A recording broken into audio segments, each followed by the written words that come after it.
भाभी मैंने सारा सामान पैक कर दिया है, चलिए वरना लेट हो जाएंगे हम। कैसे जाऊं कनिका इस घर को छोड़कर। इस घर में तो मेरी डोली आई थी। कभी सोचा नहीं था कि इस घर से कभी इस तरह जाना पड़ेगा। अनामिका तुम दुखी मत हो, ये पल हम सबके लिए काफी मुश्किल भरा है, लेकिन हम सबको एक साथ इस परेशानी का सामना करना होगा।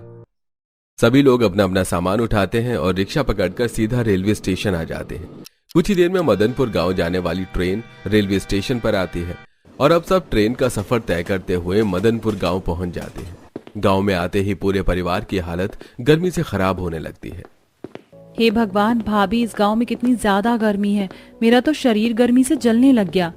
मैं तो खुद कई सालों के बाद अपने गांव आई हूँ। पहले तो यहाँ इतनी गर्मी नहीं हुआ करती थी।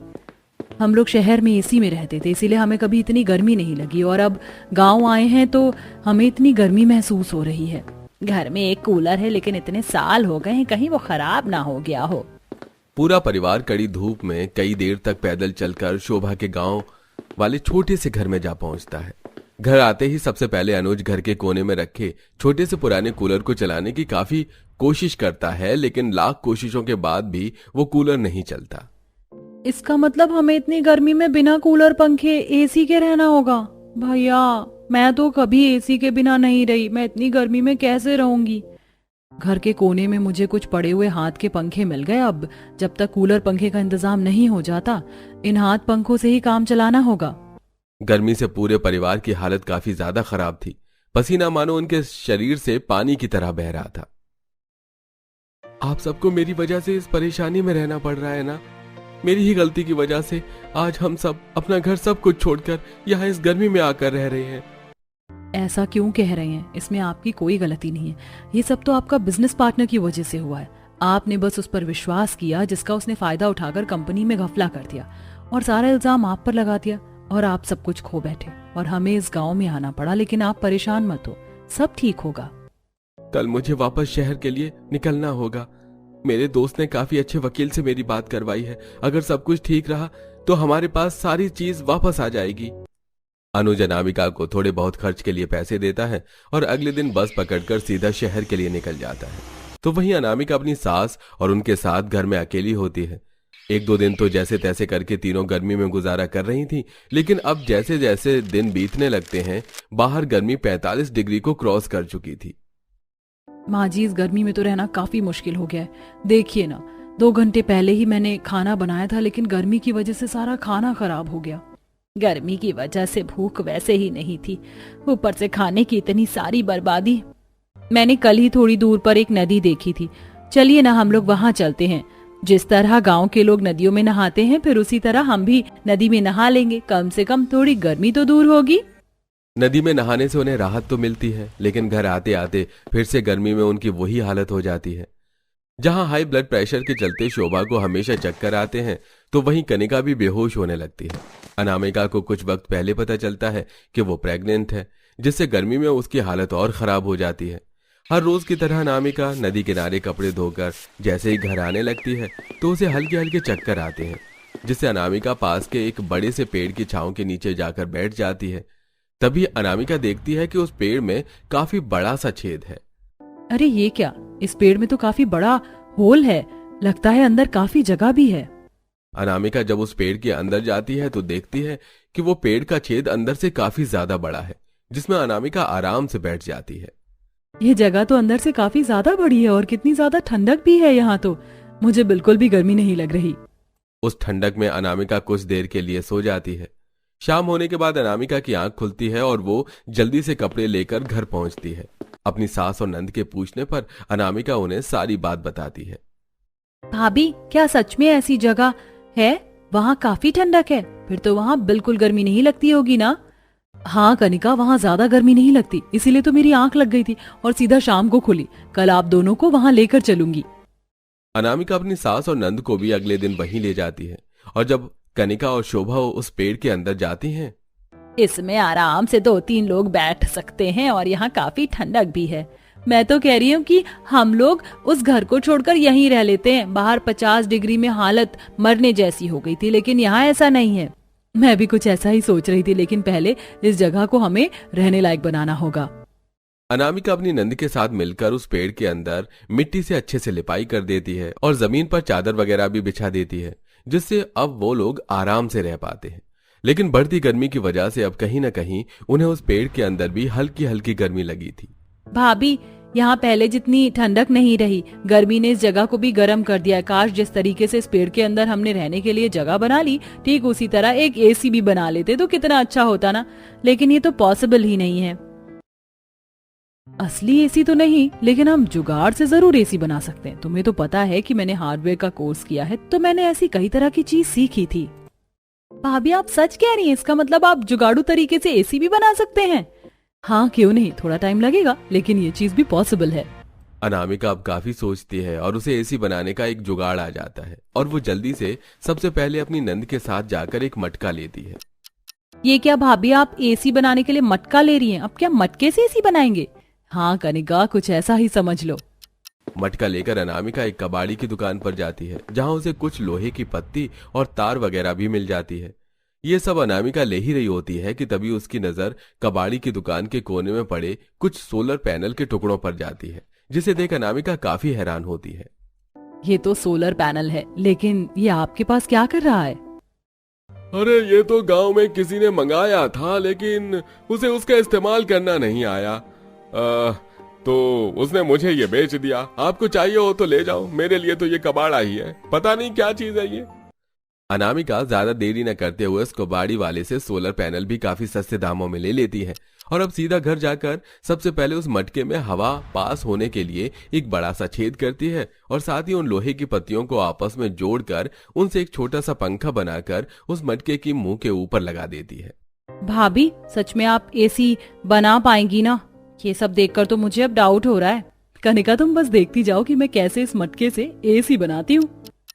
अनामिका अब उस मटके और बाकी सामान को लेकर वापस उस पेड़ के पास आ जाती है और पेड़ के ऊपर उन सोलर पैनल को अच्छे से लगा देती है और उस तार को कनेक्ट करके मटके के ऊपर लगे पंखे से अच्छे से कनेक्ट कर देती है, जिससे धूप पड़ने की वजह से जब सोलर पैनल गर्म होकर चार्ज हो जाता है तो वो पंखा चलने लगता है, जिससे अब मटके में किए हुए हवा के छेद से अब हवा आने लगती है। वाह भाभी, इसमें तो सच में से हवा आ रही है, लेकिन ये हवा तो ज्यादा ठंडी नहीं है, नॉर्मल है, जैसे एसी की हवा होती है वैसी नहीं है। इसमें अभी एक चीज की कमी है, इसलिए। अनामिका दुकान से ढेर सारी बर्फ लाकर उस मटके के अंदर डाल देती है, जिससे देखते ही देखते अब अनामिका का जुगाड़ से तैयार किया हुआ मटका एसी तैयार हो जाता है और अब उस मटके एसी को अनामिका उस पेड़ के अंदर अच्छे से लगा देती है और पूरा परिवार नदी किनारे पेड़ घर के अंदर एसी की ठंडी हवा में आराम करता है। वाह अनामिका बहू, तूने तो सच में कमाल कर दिया। पेड़ के अंदर ही एसी बना दिया, वो भी असली एसी जैसी हवा देने वाला। हाँ भाभी, अब सच में गर्मी से काफी राहत मिली है। ऊपर से नदी भी यहीं सामने है, तो अब तो कड़ी धूप में नदी किनारे भी किसी काम के लिए जाना नहीं पड़ेगा, आराम से सारे काम कर सकते हैं हम। शोभा और कनिका अनामिका की काफी ज्यादा तारीफ करती हैं, जिसके बाद अब पूरा परिवार नदी किनारे अपने पेड़ के घर के अंदर एसी में आराम से गुजारा करता है। कुछ दिनों में अनुज भी शहर से वापस आ जाता है और साथ में खुशखबरी लाता है और अब पूरा परिवार वापस शहर जाकर पहले की तरह रहने लगता है। भाभी, ये सब क्या है? अब हम उस गर्मी और गांव में थोड़ी ना हैं, जो अब आप ये मटका एसी बना रही हैं। अब इसकी हमें क्या जरूरत? उस गर्मी में रहकर मैंने जाना है कि ऐसे कितने गरीब लोग हैं जो उस गर्मी में तड़प तड़प के मरते हैं। उनके पास इतने पैसे भी नहीं होते कि वो एसी खरीद सके। इसीलिए मैं उन लोगों को कम से कम दामों में ये मटके एसी बेचूंगी, जिससे अब गरीब लोग भी गर्मी से राहत पा सकेंगे। वाह भाभी, आप तो काफी अच्छा काम कर रही हो, मैं भी इसमें आपकी मदद करूंगी। अब दोनों नंद भाभी मिलकर अपना मटका एसी का बिजनेस शुरू करते हैं और गरीब लोगों की मदद करते हुए उन्हें काफी कम दामों में मटका एसी बेचती हैं, जिससे अब गरीब से गरीब भी आसानी से इस गर्मी में ठंडी हवा ले पाता है। गर्मी में बिना रसोई और बिजली के गरीब बहू का ससुराल। अरे यार, कौन सी ड्रेस पहनूं? डेट पर समझ नहीं आ रहा। 1 घंटे में अरुण मुझे पिक करने आ जाएगा, अब मैं क्या करूं? मालकिन, ये लीजिए आपका जूस। अच्छा वो विनोद तुम आ गए, मेरी मदद करो ना, मुझे समझ नहीं आ रहा कि मैं क्या पहनूं। इतनी सारी ड्रेस ने ना कंफ्यूज कर दिया है मुझे। मालकिन, आप पर तो हर रंग खिलता है, आप कुछ भी पहन लीजिए। विनोद कितनी बार कहा है तुम मुझे मालकिन मत बोला करो। भले ही तुम मेरे घर में काम करते हो लेकिन तुम बचपन से यहाँ हो। हम बचपन से एक दूसरे के साथ कितना खेलते थे। मैं तुम्हारी दोस्त हूँ, समझे? अब बताओ क्या पहनूं? आप ये पीला वाला पहन लीजिए। सही कहा तुमने। लेकिन मुझे तो पार्लर भी जाना है विनोद। मैं आधे घंटे में पार्लर से आ रही हूँ। अगर अरुण आ जाए तो उसे नीचे वेट करने के लिए बोलना। विनोद तारा को जाता देख बस मुस्कुराते रहता है। विनोद भले ही बचपन से तारा के सालिशान घर में नौकर का काम कर रहा था, लेकिन कहीं ना कहीं वो तारा को पसंद भी करता था। लेकिन अपनी हैसियत के चलते ये बात आज तक विनोद तारा से कह नहीं पाया। ओ नो, अरुण की गाड़ी। लगता है अरुण घर आ गया। तारा जैसे ही अपने कमरे में जाती है तो देखती है कि उसका बॉयफ्रेंड अरुण उसके ही कमरे में बैठ अपने दोस्त आकृति के साथ काफी ज्यादा क्लोज है। ये देख। तुम क्या कर रहे हो मेरे कमरे में बैठकर किसी लड़की के साथ? छी, तुम्हें शर्म नहीं आई? 2 हफ्ते बाद हमारी शादी होने वाली है और तुम जैसा समझ रही हो वैसा नहीं है। मैं तो। क्या हुआ मालकिन, आप चिल्ला क्यों रही हैं? सब ठीक तो है ना? मैं सोच भी नहीं सकती अरुण, तुम इतनी गिरी हुई हरकत करोगे। निकल जाओ मेरे घर से। आज से हमारा रिश्ता खत्म। क्या कहा तुमने? हमारा रिश्ता खत्म और ये घर तुम्हारा है? भूल गई तुम्हारा स्वर्गवासी पिता मुझ पर इतना भरोसा करते थे कि उन्होंने सारे बिजनेस की भागदौड़ मेरे हाथों में दे दी और इसी का फायदा उठाकर मैंने सारी प्रॉपर्टी और बिजनेस अपने नाम कर दिया। अगर तुम मुझसे शादी नहीं करोगी तो तुम्हें इस घर से जाना होगा। मैं सोच भी नहीं सकती थी कि जिस इंसान पर मैंने इतना भरोसा किया, जिससे मैंने इतना प्यार किया, वो इतनी नीच हरकत करेगा। तुम्हें ये प्रॉपर्टी और घर चाहिए ना, रख लो। मुझे इनकी जरूरत नहीं है। कोई तो होगा जो मेरा हाथ थामेगा। यहाँ मेरे सिवा कोई भी नहीं है तुम्हारा हाथ थामेगा जो। तारा काफी दुखी थी कि तभी तारा विनोद को देख उसके पास जाती है। विनोद, क्या तुम मुझसे शादी करोगे? मालकिन, ये आप क्या कह रही हैं? मैं आपसे कैसे शादी कर सकता हूँ? बचपन से दोस्त हैं हम, एक दूसरे को काफी अच्छे से जानते हैं। प्लीज मुझसे शादी कर लो। यही औकात है तेरी। देखो कैसे नौकर के सामने गिड़गिड़ा रही है शादी करने के लिए। ये बात सुन विनोद को काफी गुस्सा आता है और वो तारा की आंखों में आंसू नहीं देख पाता और शादी के लिए हाँ कर देता है। तारा विनोद से मंदिर में शादी करके अब विनोद की गरीब झोपड़ी जा पहुंचती है, जहां विनोद सारी बात अपने परिवार वालों को बताता है। उसे उसके किए की सजा जरूर मिलेगी। आप परेशान मत होइए, ये आपका ही घर है। मैं आपका बिछौना लगा देती हूँ, आप थोड़ी देर आराम कर लीजिए। विनोद के परिवार वालों का इतना प्यार देख तारा को अच्छा लगता है और वो अब सो जाती है। ये क्या प्रसाद, तू सिर्फ 2 ही समोसे लाया। मालकिन का इसमें क्या ही पेट भरेगा। माँ, मेरे पास से 20 रुपए ही थे और एक समोसा भी 12 रुपए का है। 4 रुपए उधारी करके आया हूँ मैं। अरे मालकिन, आप उठ गई। माँ जी, अब मैं इस घर की बहू हूँ, कोई मालकिन नहीं। आप मुझे मेरे नाम से पुकार सकती हैं और आप सब भी, आप लोगों से जो भी मेरा रिश्ता है वही कहकर मुझे पुकारिए, मुझे अच्छा लगेगा। ठीक है बहू, जैसा तुम कहो। ये लो तुम्हारे लिए, नाश्ते में मैंने गर्मा गर्म समोसे मंगवाए हैं। लेकिन क्यों माँ जी, घर में नाश्ता नहीं बना क्या? हमारे यहाँ के समोसे काफी बढ़िया होते हैं, इसलिए सोचा कि क्यों ना तुम्हें समोसे का नाश्ता करवा दे। अपनी सास की बात सुन तारा काफी खुश होती है और नाश्ते में अब समोसे खाती है। थोड़ी देर बाद जब तारा बाहर आंगन में जाती है तो देखती है कि तारा की जेठानी अनामिका बाहर कड़ी धूप में 2 ईंट पर पतीला रख के कुछ नीचे लकड़ियों में आग जलाकर उसे खाना बना रही है। ये देख तारा काफी हैरान होती है। ये आप क्या कर रही हैं? क्या घर में चूल्हा नहीं है? इस तरह खाना कौन बनाता है ईद पर? सही कहा तारा तुमने, घर में चूल्हा नहीं है। और सिर्फ चूल्हा ही नहीं, हमारे घर में तो रसोई भी नहीं है। सारा सामान हम पन्नियों में रखते हैं और ये 2 ईंट ही हमारा चूल्हा है। गरीबी इतनी है कि घर में आज तक एक छोटी सी रसोई भी नहीं बनवा पाए। अनामिका की बात सुन तारा को काफी बुरा लगता है। सुबह से शाम हो जाती है लेकिन तारा के घर में बिजली नहीं जलती। ये देख तारा। कल मैं काफी ज्यादा परेशान थी, इसलिए मैंने इस बात पर गौर नहीं दिया। कल से तुम्हारे घर में बिजली ही नहीं जली। क्या यहाँ बिजली कई दिनों तक चली जाती है क्या?